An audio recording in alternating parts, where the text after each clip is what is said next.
A very warm welcome, Dr. Hiranandani, to our esteemed sirs and to all our members joining us today. It's truly an honor to have you with us, Dr. Hiranandani. Your pioneering work in real estate and your commitment to nation building through education, infrastructure, and industry have made a lasting impact. Please allow me to share a few words about our organization.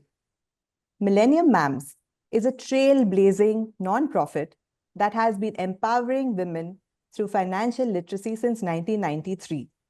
Our visionary mentors have impacted the lives of over 10,000 women. Today, we have a global presence spanning 21 Indian states and over 20 countries worldwide, a testament to the power of purposeful learning and community. Our investment philosophy draws deep inspiration from Mr. Warren Buffett. In 2019, we had the honor of representing India at the Berkshire Hathaway AGM in Omaha as the country's largest women investors group. At the heart of our learning community, our speaker series brings thought leaders from around the world to spark ideas, challenge perspectives, and connect us with those creating real-world impact. It is now my privilege to introduce our guest speaker for the day, Dr. Niranjan Hiranandani.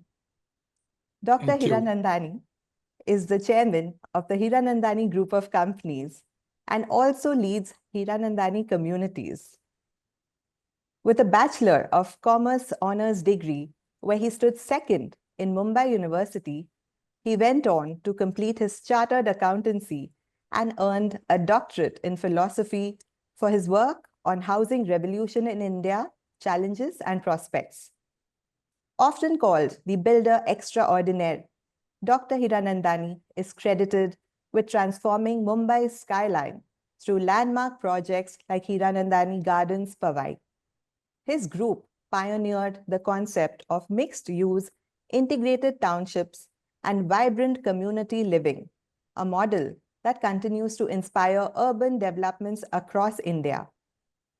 Under his leadership, the group has diversified into education, healthcare, hospitality, infrastructure, entertainment, organized retail, data centers through Yota, and industrial parks via Green Base. Their footprint now extends across key cities, including Thane, Panvel, Alibag, Khandala, and Pune, Chennai, and Ahmedabad as well.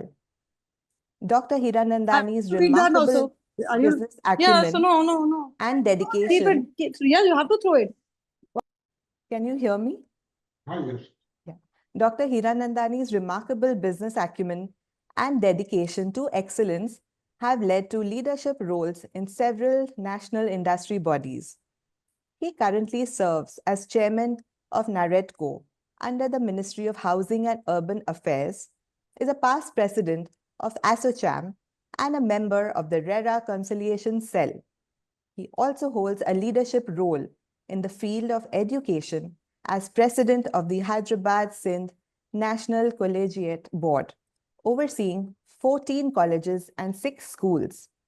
Additionally, he has served as provost of HSNC University, Mumbai, and remains deeply involved in philanthropic efforts as a trustee of hospitals and temples and as a member of the NEP 2020 Task Force of Education. His mantra, sincerity and commitment with consistent efforts, is the recipe to achieve success and scale great heights. This beautifully captures the essence of his journey. We truly value the opportunity to hear directly from someone who has shaped the industry so profoundly. Sir, we now invite you to deliver the keynote address on the topic, real estate's contribution to economic growth and how to approach real estate investment as an investor. Over to you, sir. Thank you very much for the honor of joining such a wonderful organization which caters to over 10,000 women who are investors into the marketplace. It's a pleasure and privilege to speak to all of you and also participate in this program where we would obviously would like to get an idea of what real estate is all about and how things are going. Let's look at the issue that we now face in India. We are one of the strongest countries in the world in terms of GDP, the fourth largest, and that is climbing soon and faster. We are now amongst the fastest growing nations in the world. We have a growth of more than 6.2%, in some estimates 6.7% GDP growth. Again, we beat all the nations of the world in terms of the pace of GDP growth. So I think this is extremely different that has happened to India and has taken a leadership role which is second to none. Obviously, a large amount of investments are coming into India. A lot of ideas and thoughts are there, wherein we do see that in the next couple of years, we are expected to touch in the next couple of years $5 trillion economy from a $3 trillion economy. And that is going to be a great story as far as India is concerned, with the nations of the world. Today, when we talk about real estate, 2 years ago, real estate comprised of 7% of the GDP of India. Hence, it was a good contributor and an excellent contributor. But more than that, it also causes employment to more than 17% of the population of the country. Real estate and infrastructure is the second largest employer in India after agriculture. So the contribution of real estate and housing exceeds in many more respects than manufacturing and other fields, simply because it is also an important category in a country which is large as India of 140 crores to focus on the purposes of employment. So this is something very, very critical. Estimates indicate that at the time when we will touch $5 trillion economy, India, real estate in India would exceed 15 to 20%, which means today, in today's terms, the rapidity of growth of real estate is going to be faster than the entire GDP growth of the country. Last year, 2020, 24-25, real estate grew at 10%. This year, according to CRISIL, the growth of real estate will be anything between 12 and 15%. And my personal belief that it will grow more than 15% in terms of growth from last year's high. So real estate is definitely growing at a tremendous pace. And this is obviously available to you to be seen. And we do read in the newspapers the extraordinary growth in terms of luxury and high-end sales which are taking place, especially in urban areas. DLF recently, of its large sale place which took place, sold 1,500 crores worth of apartments at the highest end at a very high value in a short period of less than 45 days. And I think this was unique, but also in the Mumbai scenario, we are seeing prices which are skyrocketing in the high-end segment of the real estate sector. The second important factor is the growth of infrastructure. Infrastructure in India is also growing at an extremely rapid rate. The national highways have now, national highways as a growth period is now exceeding 35 kilometers of national highway construction per day. Per day. It's unbelievable, but it is there. In the next 5 years, the number of airports in India are sought to be doubled. Indian airlines in India have ordered more than 1,500 large aircrafts for the country, which will be the largest order which any single country has done in the last couple of years. So that's a huge thing. Let's take the infrastructure as far as Mumbai is concerned. We all know, those who know about Mumbai, we know that the Western Railway, Central Railway, and Harbour Lines had 190 kilometers of rail in the last 65 years. The government and its investment position is going to add 300 kilometers in the next 2 years. We also will have a second airport at Navi Mumbai Panvel, and we also have completed the Atal Bridge, which connects South Mumbai to the mainland. So that's a real change. We have a coastal road under construction. And before the opening of the second airport, the government of Maharashtra, Mr. Devendra Fadnavis, the chief minister, has announced that they are going to start a third airport on the central side, on the western side, which will come up in the next 10 to 12 years, which will be built on the sea.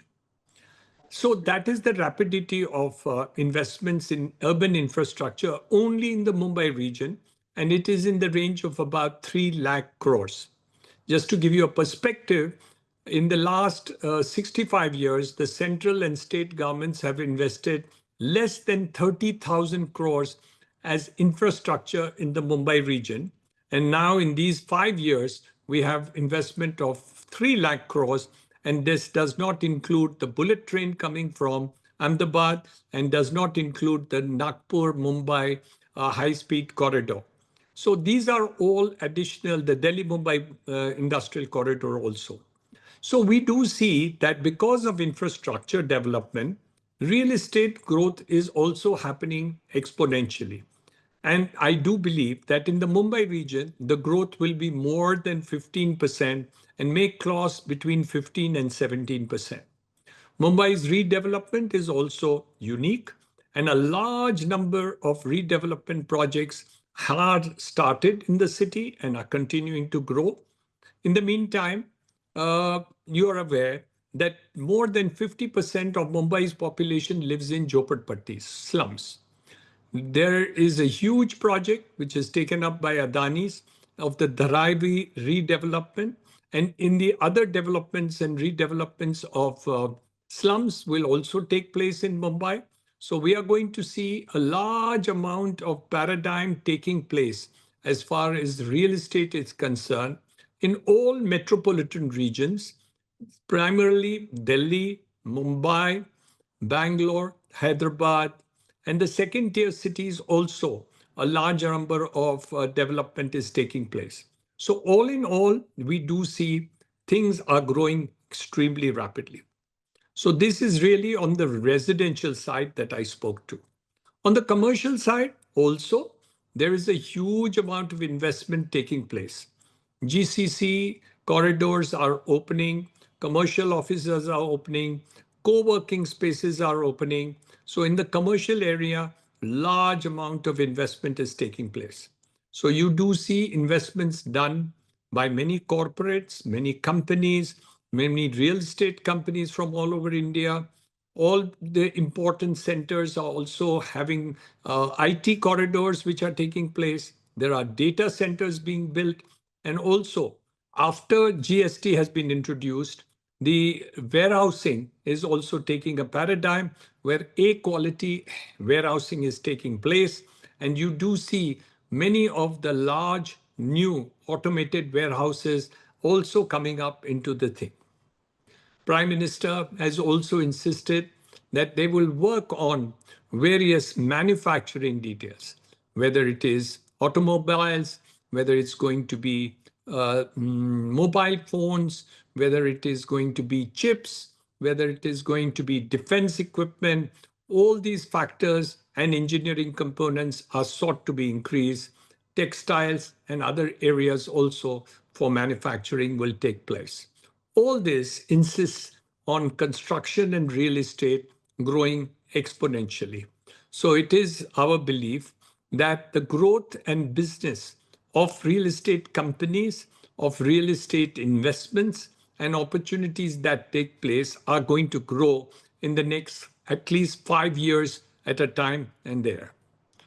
there is another interesting factor that I believe is likely to happen. If we continue to grow the pace of real estate and infrastructure at the speed at which we are going, or maybe a little faster, we may be able to move the growth of GDP from 6.2, 6.7 to 8, and maybe even to 10.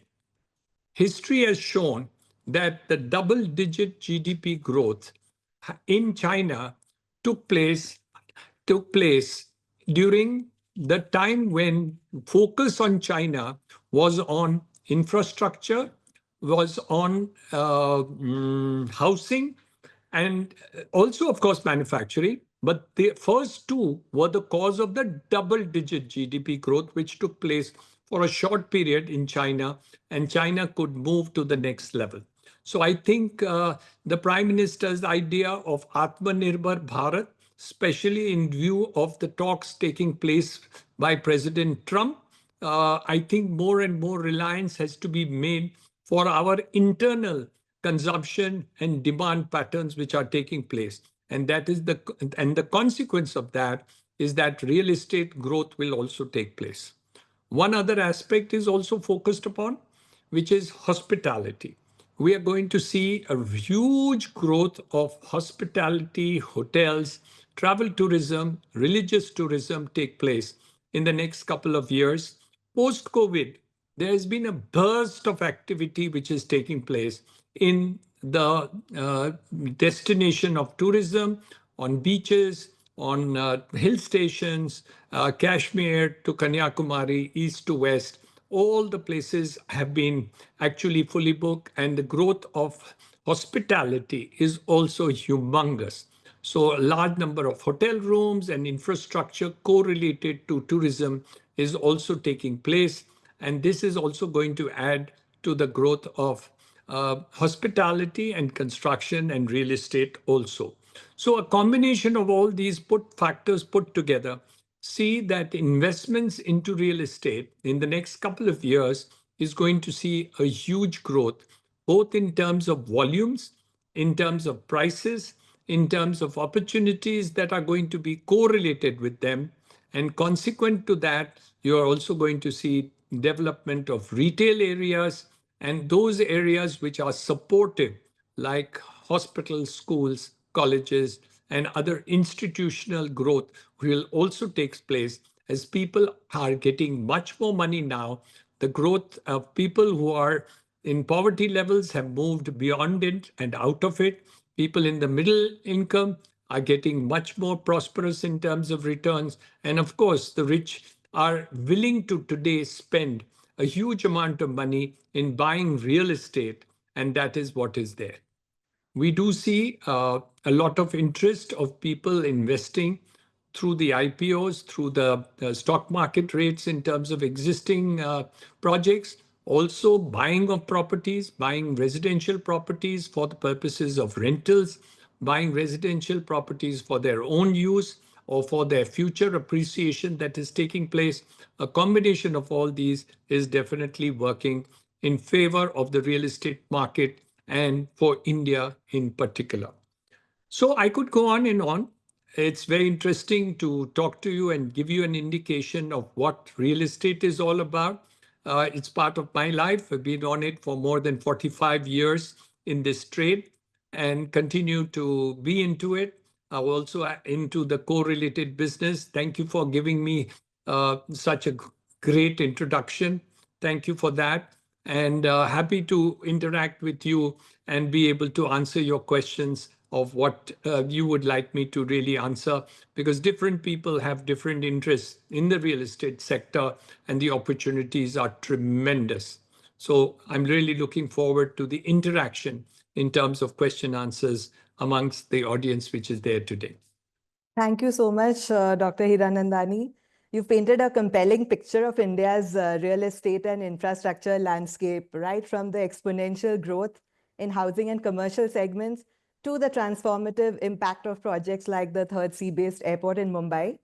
And yes, we do have a whole lot of questions for you. So I would like to invite our Mumbai chapter president, Shweta Sachdev, to moderate the Q&A session with you. Over to you, Shweta.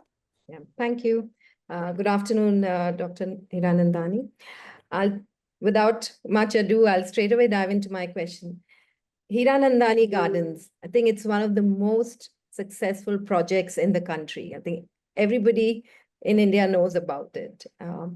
So what was your inspiration? I mean, what did you have? I mean, what was the vision you had that made it happen? And building something like this, and at the same time, you had the ethical fabric in place. Would like to hear it from you. You know, what was Well, it it's that? a long story, but to cut it short, I built 11 buildings in Lokhandwala complex. Mhm. Every time I completed the one building, I'd look out. I made a nice building considering those days. Looked out of the window, bad roads, no street lighting, no water supply, no storm water drains to take out the water, and nothing really, no gardens to talk about. Actually left me quite unsatisfied, though I put in a lot of effort to make good buildings. I collected 250 building apartment groups amongst 20, the largest being 150 apartments by Mr. Lokhandwala himself. And I worked together as secretary of a small association which built the entire infrastructure of Lokhandwala complex, the roads, the stormwater drains, the street lights, the water supply, as one of the gardens. And I realized, I said, my God, you can't have projects making buildings and not having an environment which is worthwhile staying. And I realized that I aspired to at that point of time to create a place I would make everything myself, whether it was roads, whether it was the street lights, whether it was the gardens, whether it was the buildings, whether it was the schools, colleges, hospitals, you name it, the Hiranandanis would do it. I came across Powai, which was very far in those days, far from the madding crowd, bad approaches, really no infrastructure. But I was small. I didn't have money to buy anything else, and I could afford with great difficulty buy Powai project. And then we started, and then we decided that we'll make something which is very beautiful. My father was a doctor. I stayed in South Mumbai, in Malabar Hill, in rented premises. And I had an aspiration that everything I make in Powai should be better than South Mumbai. So my building should be better than the South Mumbai building. My school, Campion School, the school I built should be better than Campion School. The hospital I made should be better than Just Lok, Bombay Hospital, and Breach Candy because my father worked in those three hospitals. So the aspiration was to create something of excellence in my life, and it was for myself.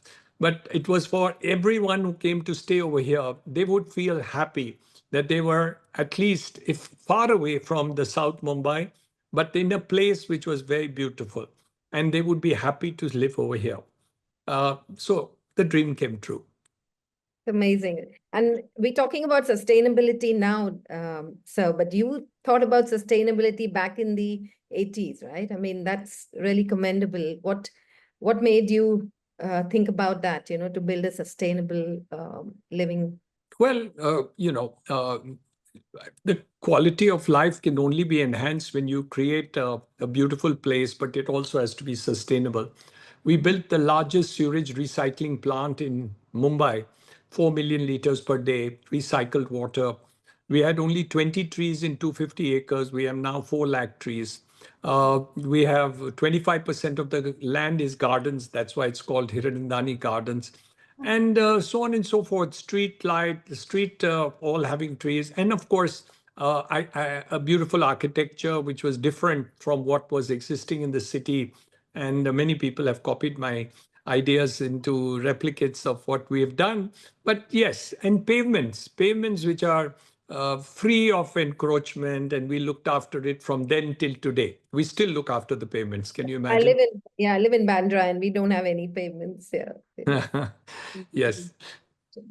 I'll move on to our member from Calcutta. So we have Shweta Singhal. Please come with your question. Yeah. Good afternoon, sir. This is Shweta Singhal from Calcutta. Sir, my question is, you've painted a beautiful picture of the real estate sector for us, sir. And with that, I'll just put my question. How is the co-living concept growing and reshaping the real estate landscape? Yeah. So two aspects have come up in the last couple of years. One is co-living and co-working. Both of them have actually grown over a period of years because if you look at what has happened in a period of time, the ability to have affordable living space in places close to your work is always going to be a challenge for the next decade. So an opportunity has come up where co-living and co-working is being created. Co-living in the sense that if you're coming for your workplace in some place which is not your original home, then co-living is something which is easier to maintain because you have somebody else looking after all the rest of the ideas, and then you're able to get spaces which are fully looked after, and you get entertainment, you get food, you get all the luxuries, you get concierge. All these things are able to do. The co-working space is also similar. Companies don't want to buy property. They don't want to rent property. They don't want to maintain property. They want to work and do their business of business. They're not interested to do it. It is my guesstimate, and this is a guesstimate because there are no estimates of the past experience, that almost 25% plus of new commercial spaces, large ones, will turn into co-working spaces, and they will be maintained by professional companies who will provide all the services in the future. Third, you will get hostel type of co-living working spaces which are coming up. And there are corporate entities willing to invest into such co-living working spaces. So next to all iconic colleges, schools, etc. in the country, you will find co-living spaces, which is actually hostel accommodation, which is really going to come up. And these are also started, and a large amount of investment is expected to come into this segment. So co-living, hostel co-living, co-working, these aspects are new opportunities which are growing over the last couple of years. And similar to previously renting, which was a norm which took place, people didn't want to buy the place, they simply wanted to rent the place. Now they don't even want to rent the place, they want to just be in a co-working space. So suppose I have 150 people working with me. In the next couple of weeks, I have 100. In the next couple of months, I have 400. We can have that kind of understanding and flexible operations which will take place. And this is the new way of working. And especially after COVID, this is even more prominent because a large number of people are now also working from home. So the number of spaces, working spaces, the amount of working spaces that are going to be there in the neighborhoods will completely change depending on the type of opportunity that we have in the working spaces. So depending on the type of company you have, people don't need them to come to the place of working. So co-working, co-living, hostel, all these spaces are the next generation in things that are happening, and they're already happening now. The only question is, how much is the growth in the next couple of years? My reading is you will see a exponential growth in these spaces that are taking place. Investments have started, and a large number of private equity funds are willing to invest into such spaces in the next couple of years. Thank you so much, sir. Thank you. Yeah, thank you, Shwet. I'd like to call upon Rachna Prasad from our Calcutta chapter as well. Good afternoon, sir. Good So afternoon. my question is on the recent trend, which shows investors in India are increasingly drawn to Southeast Asia and more preferably Dubai, sir. So how do you see this trend and your views on it, sir? A good question. The two extents of people who have been going to the Middle East and Southeast Asia. One is, of course, the rich and famous who want to keep their money outside and not be in the taxable net of any country in the world. The largest movement is not from India. The largest movement of rich people is from the UK. Because of tax reason, the movement has taken place. You'll see a large number of them moving to Dubai, to Singapore, to Hong Kong, and various other places where the international tax practices are not taking place. The second are the issue of Indians themselves who are moving out. Remember one thing, Rachna, we Yes, have 140 crore people. The number of people who moved out were 25,000. The only point is 25,000 is critical when they are the rich or they are the people who actually have the skill sets. So we should not lose skilled people. The best part, Rachna, that I see now is large number of people are coming back to India also. Right. So we are seeing both movements take place of people who want to come back to India and also have an opportunity to return. Third, those who are going to America, Canada, UK used to go for studies, and by very opportunity of completing their graduation, post-graduation in those countries, they would automatically get jobs. This is now vanished. Only 20% of the people who are graduates have got jobs this year at the first round. So I think the Atmanirbhar Bharat may lose people, may lose 25,000, may lose 100,000, but the number of people being added to the skill sets of India are huge and humongous. Rachna, my challenge is not there. My challenge is not losing people. My challenge is something different. And let me share that with you. yes, Today, in my real estate business alone, we are 2 million workers short in the skilling of construction workers. I'll repeat the figure. 2 million workers short. A company called L&T, the CEO mentioned 2-3 months ago that there are 25,000 workers, skilled workers short in the construction field. I am 500 workers short in skill development. और कौन से skills? Carpenter, fitters, plumbers, barbenders, painters. So not a big thing, but the demand is growing because in this sector, we don't have adequate skilling. So I may get an engineer, but I may not get a carpenter. This is a very strange education system where we are not able to get enough people skilled in time to take advantage of the growth. So on one side, we have unemployment amongst the illiterate and other people and surplus hidden unemployment in the farming sector. But we are not able to skill enough to be able to be paid 3 and 4 times more. So if an ordinary worker is paid 150 rupees a day, the skilled person is paid 600 rupees a day. So 4 times. Now, if that is the case, and we just provide them skilling, can you imagine what is the paradigm going to be done? And third, if you look at 5 years from today, we are going to be 5 million workers short in this business. So in reality, you don't need to open now colleges and schools and colleges and all. We all have to open skilling centers in order to see that part of it.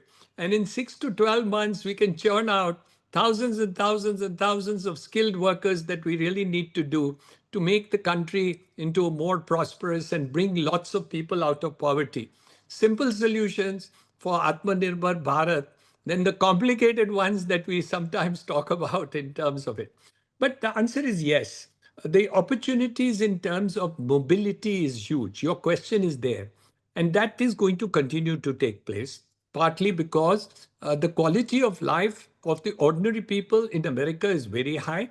Second, there is a taxation issue which comes up. And even in the Middle East and other people, for those people who have skills, the opportunities are large. And obviously, the drawing is there. But numbers are not much as compared to what we have in the country. So my challenge is not challenging India, but losing always people at that level is bad because we should have them in India and those skilled people should be more India whatsoever. But we have a lot of people. So what in reality we should focus on is to actually get more people skilled and maybe spend not 25,000, but 250,000 overseas.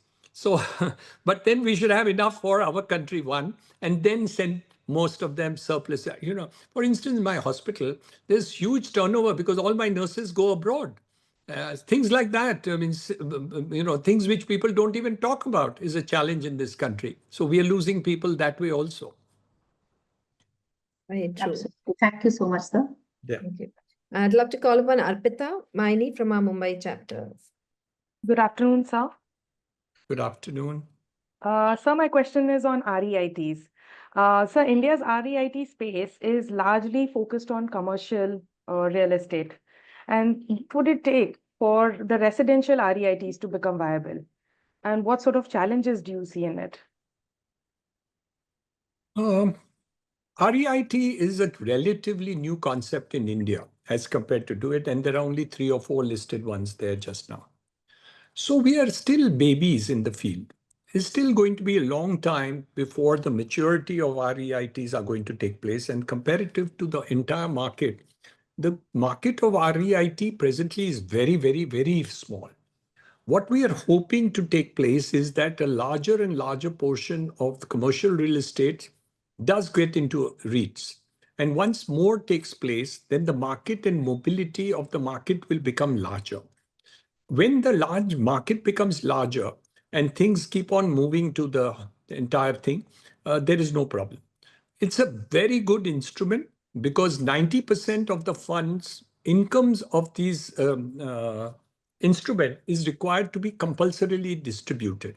So to that extent, the managers of the instrument have to distribute the returns. So people who are looking at steady returns, long-term capital appreciation, this is better. But if you're looking at rapid capital appreciation, then you have to look at other investment opportunities. So REITs will be, as a structure, is meant for those people who will look for capital appreciation, but looks more for steady income streams to continue to come, because there is a continuity of people who will take rental product for longer periods of time. So that is the reason why REITs will grow, but the maturity of REITs, which has taken place in international, some of them, incidentally, REITs have not worked equally in all countries. So for instance, in Japan, it's worked. In America, it's fantastic. Singapore, it has worked very well. Hong Kong has failed. Not worked at all. So there has been a big challenge in Hong Kong as compared to Singapore and Japan. So people tread a little slowly. My view, as long as good companies are getting into REITs and corporate entities with good managing records are really doing it, we don't have to worry. But if there are going to be incestuous companies which are doing it in different ways, then we are challenged. So I think REITs will grow.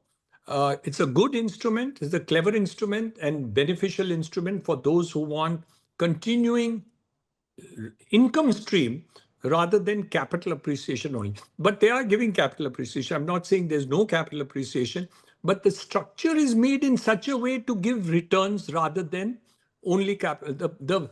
What should I say? The basic intent is to give returns.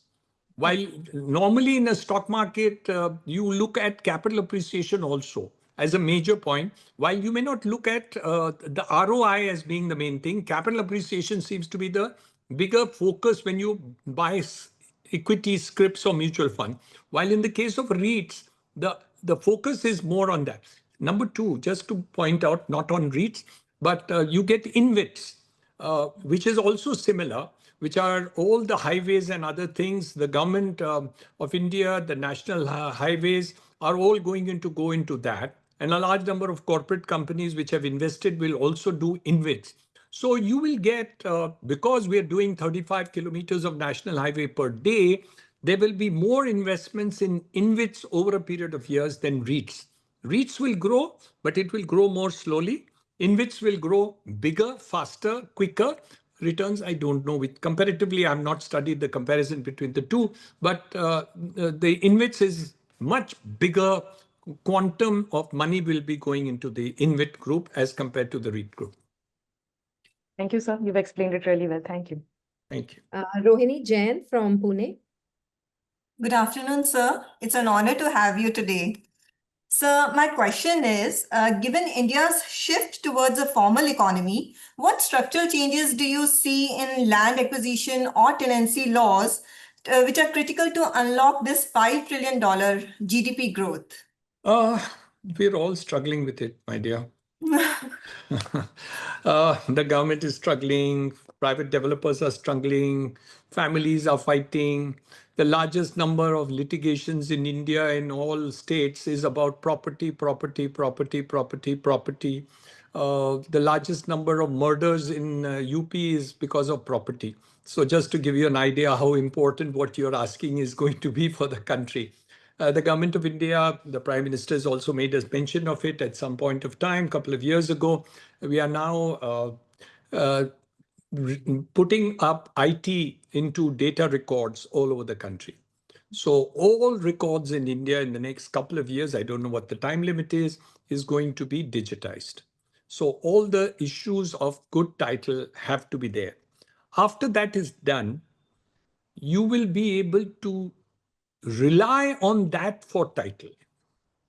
Today, if you get a title deed from the government or revenue records or anything, it's not necessary that the title belongs to that person, because it could be families are divided, other things are there, inheritance rights of women are not taken into consideration, sisters, daughters' properties have been sold, lots of things have happened. Number two, land is a state subject. So different states have got different rules and regulations under which these rights would be there. So what is in reality happening, that the ecosystem is different in different states. So when I go to another states, I don't even understand how the titles are to be done, in spite of being an expert in land for last 45 years. So I have to again learn the alphabet, find out what is happening, what are the problems which take place. This is one of the targets of what the government is doing, and they are working towards it, whatever it is. Today, suppose I'm a non-resident. Why non-resident? Even if I'm a resident in India and I want to buy something not where I'm familiar, I want to buy something in a hill station in some place. I can never be sure if it's only a land title. And that is why most of the people like to buy through the development agencies. So you look at a prominent company which has digested all these numerous problems which have taken place, and they try to see that the possibility of any litigation should not be there. However, the experience is bad. Look at the whole place in Noida. All those projects which went into trouble, the titles were supposed to be clear, and they were all messed up. And I think maybe about close to 1 lakh of people have invested and have been stuck into those projects, and many of those companies, things have gone wrong. This should be eliminated completely, and this is what the government is now targeting to do over a period of years. It's going to take a humongous amount of time, effort, money, engagement in order to get it done. Support from the central government and the states will have to be done, but at the moment, rely on people whom you can trust, who would probably be able to do it. And that is how the system is presently working. But if you want something cheap and you want to buy it and somebody is willing to sell it and you're not too sure about the title, but you have strong arms and muscle to do it, and that continues to happen. And that is what is unfortunately the state of the place in the country today. So yes, land issues are tremendous, and we're trying to sort it out. Not easy. We are trying. Yes, sir. Definitely. Thank you so much, sir. Thank you. We have Priti Agarwal from Jaipur.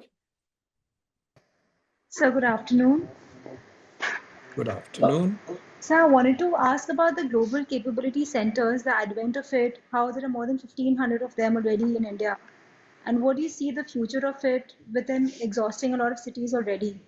So, Preeti, 1,500 is too small. We want 15,000. Everybody who's in America, whoever is in Canada, everybody who wants skilled people to be working at the back end of the companies should be in India. We don't want them to be in Philippines. We don't want them to be in any other country in the world, and we have enough back end people to do so. 1,500 is too small. So I think there's an opportunity if we play these cards right. And that is why many of the states, so for example, let's say UP government, they changed the labor working hours recently. So women can work at night in all the businesses, including GCC, including hotels and other things, which they were not permitted to do. So we are all now working to see that we become GCC so that we don't have to go to America to get American work. So American companies will come in India, set up GCC, work with the clever Indians that we are, be able to do back-end work, which is there, do front-end work, do AI work, do all the other work that we are doing, and you'll see there. I went recently, 2 months ago, I went to Hyderabad and I went to see one of the projects over there. And I went into one of the offices which was there of a very large multinational from America. And I was amazed of the kind of work that we are now entailed. Detailed engineering work, design work of very complicated and difficult and the most high-end working. The GCC operative work in offices in India are doing humongously beautiful work. And they trust India now. So Indians are considered to be very intelligent, which we are. And we are going to be hardworking, which we are. And if we continue to create that kind of environment of good working spaces and all that, and can be trusted, that is important. We should be trusted and trustworthy, which we are. I think a large amount of GCC will continue to grow. 1,500 looks large to you. It looks like a baby to me. And so we'll have lots and lots of them. Let's market it together. If you're into it, do more of it. Thank you so much, sir. Can we call Meghna Bajoria for her question? Meghna? Yes, sir, with digital solutions and prop tech transforming real estate globally, so how do you see these technologies enhancing customer experience and improving construction efficiency and streamlining the overall project management? So I'll go one step further. I will talk about AI. What is really going to be the disruption is not digital. It's going to be AI. So AI will cause a disruption second to none. In the next 12 months, anybody who has not incorporated AI in the business will become inefficient as compared to those who use AI for their business. So AI for design of properties, structures, engineering, project management, sales, marketing, accounting, what can I say? Everything and anything is going to be affected by AI. So what is the reality? The reality is that it is like the internet or it's like the mobile phone. Anybody who doesn't know how to use a mobile phone, can he survive? No. Can he live without the internet? No. Can he live without all these things? So the biggest disruption which has already happened. I run 14 colleges. I have 45,000 students. We will incorporate AI into teaching, learning in the next 30 days. Every subject will have AI incorporated in it. There'll be nothing which is going to be taught directly or indirectly without the assistance of AI. So the paradigm has already happened. The new generation is lucky. They will be taught in the colleges. Anybody who graduated yesterday is out of it. You better go back to class and school to learn it. Because if you don't do it, you won't be able to do it. I mean, there is no way. So digital learning, working in terms of AI incorporated to anything and everything that you and I are going to do. I can't think of anything where AI not. Give me any other field, forget real estate. Give me any other field. Let me tell you that there'll be 100 paradigms which will take place over there. You want to change your hairstyle. AI will tell you what will look best on you. True. It will tell you 5 different haircuts which will go for you. What is the color of the hair that you should dye your particular thing? What are the color and design of specs which will suit you and which make you look hot and happening? Everything which is going to be there is going to be available or through AI. I mean, do it. So it's not just, it's a very good tool. The main sir. thing is not about the tool. It's a question of how well and efficiently you will use this tool. A knife is a good instrument to cut bread and cut vegetables and all. It can also kill people. So is knife good or bad? So AI is like that. You use AI as an instrument of great opportunity and usefulness, like you use the internet, like we are using this instrument just now. We are on the VC. Absolutely. The Yes. VC is an instrument. If you use it well, it's fine. If you watch pornography, it's negative. So all this is how you use it is important in there. So AI is it the digital kal ki baat. Thank you, sir. That is very insightful. Sushila Jain from Kolkata. Good afternoon, sir. Good afternoon. How do you see the role of Tier 2 and Tier 3 cities in shaping the future of India's real estate growth story? See, what has happened is we have all understood two things.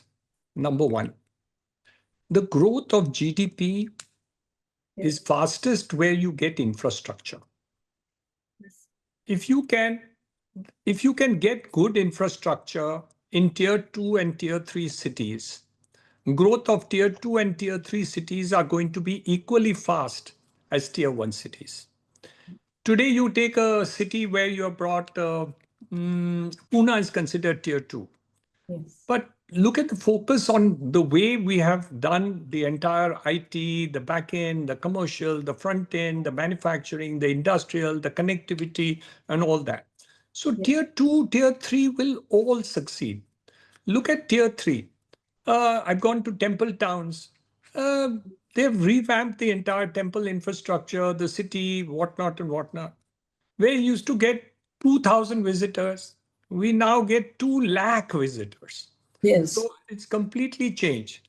Destinations for hospitality, for instance, hotels, travel, tourism, and whatnot. Before this Pelgam thing took place, I was in Kashmir. They said in the last 3 years, the number of tourists have gone fivefold. Yes. Fivefold. Can you imagine the same destination? So what is Srinagar, Pelgam, Srinagar, and all these places? Tier 2? No, it's Tier 3. Even then they do well. So depending on how the state governments actually enrich these locations, are able to build infrastructure into those areas, and then leave it to private sector in order to grow those areas or whatever. I'll give you an example. We are working in Alibag now. We are putting up a township over there. Just now, there are only 1.5 hotels there. The second hotel is not worth talking about. That's why half. In the next 5 years, there will be 40 hotels there. Oh, wow. How many? 40. 40. Yes. And that will be an underkill. My God. I'm going to put up 4 hotels myself.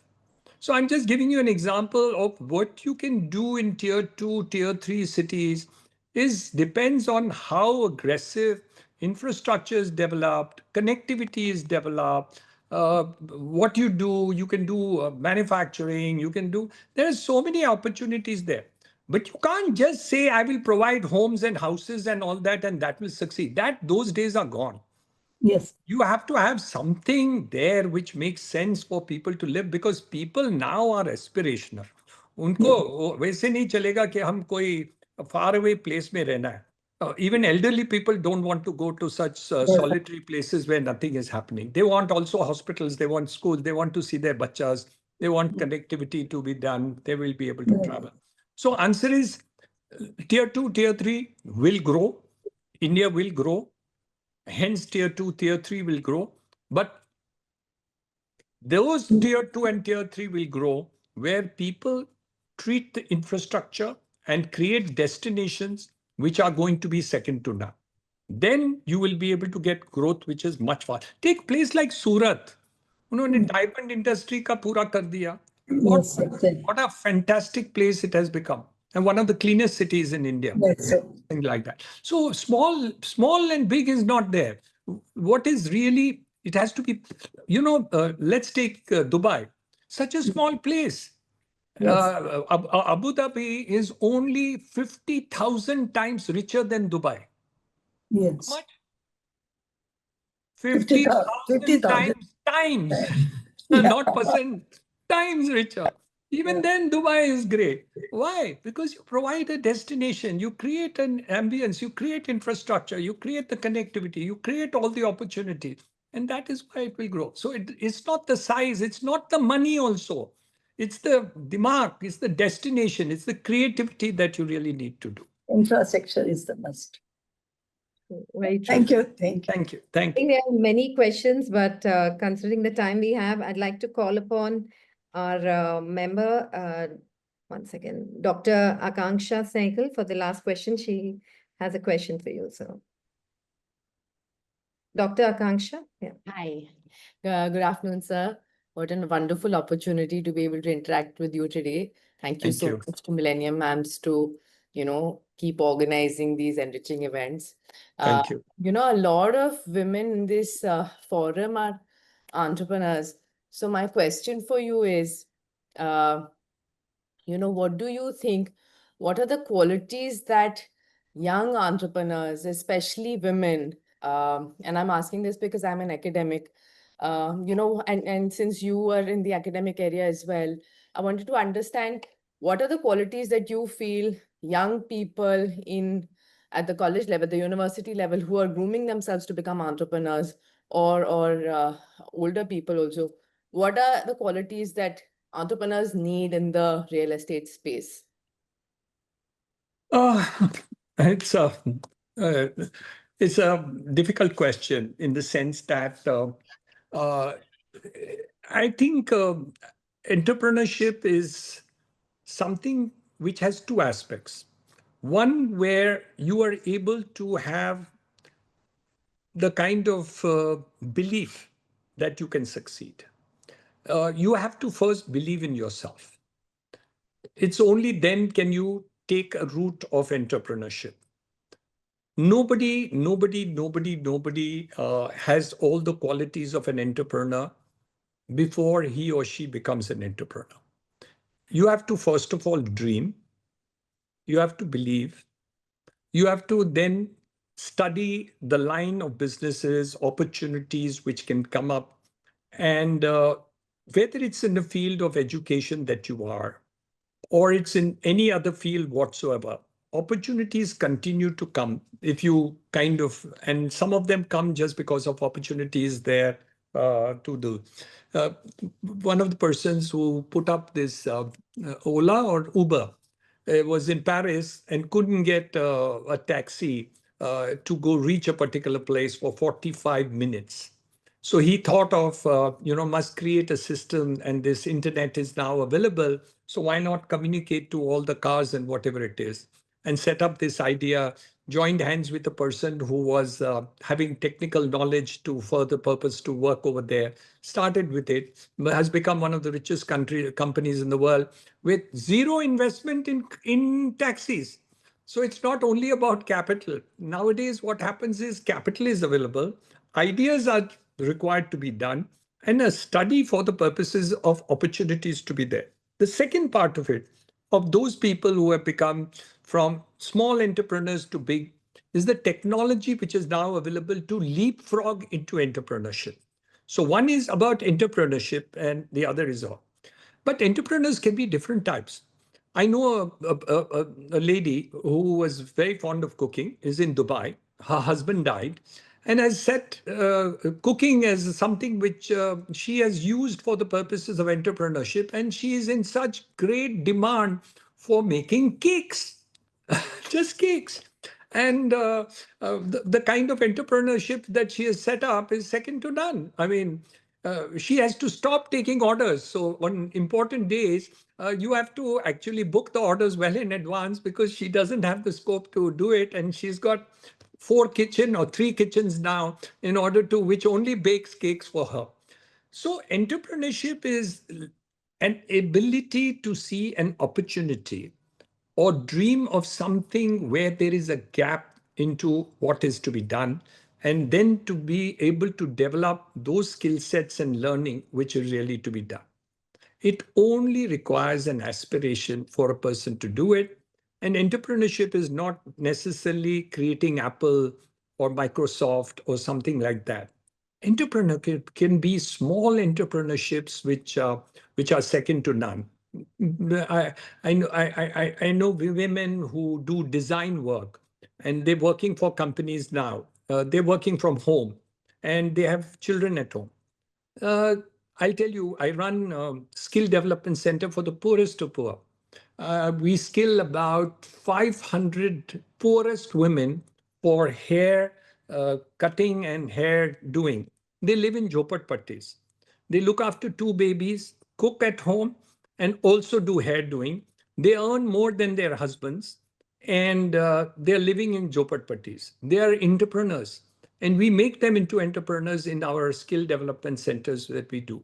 So stitching, we have a small center in Pune with Sadhu Vaswani Mission. We teach them to make bags because now you don't want bags made out of plastic.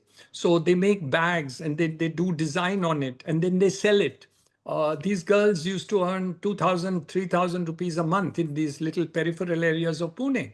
Today they earn 12,000 rupees a month. And they've got, we just given them machines, or they can come and use the machines in the skill development center and work for themselves and stuff like that. So entrepreneurship is misunderstood as something which is very high-ended stuff. What I believe is entrepreneurship is stepping out of the box to do something which otherwise you would not be able to do. That's it.